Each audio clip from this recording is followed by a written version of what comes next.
suffered from advanced prostate cancer now for almost 10 years, and I have a long history and a long story to tell, I guess, relating to all of that. When I was initially diagnosed, there was a recommendation that I have a radical prostatectomy, which for my age, at 57, was a fairly standard procedure, and the stage of the cancer, as shown up on the scans, indicated that was a good way to go. The radical was done.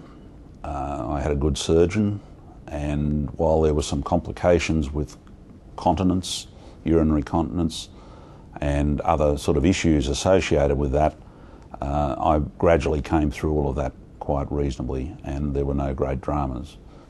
My situation in 2012 is advanced on what I previously discussed. My PSA is now beginning to rise again. It is now higher than it's ever been. It's up around 10 or a little bit over, and continuing to rise in spite of the variations on hormone treatment that I am currently trying.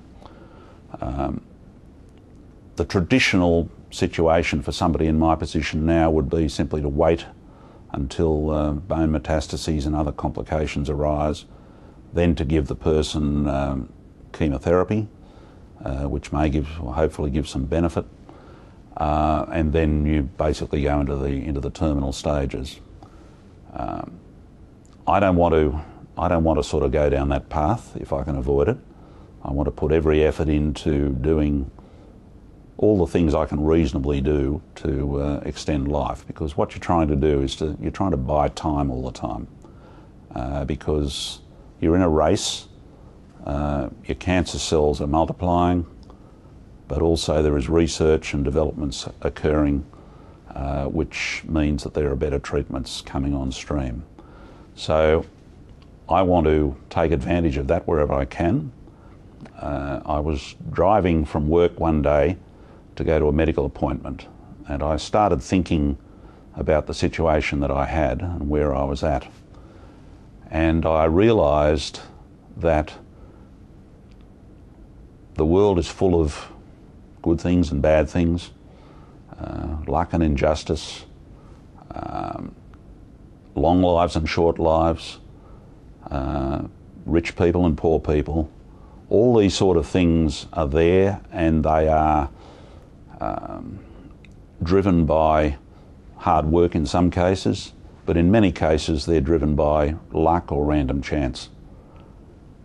And I realised that while I should be doing everything I possibly could to, assist the doctors with my medical condition, there was a factor there which I probably didn't have any control over, and that was the random chance or the luck or whatever relating to my medical position.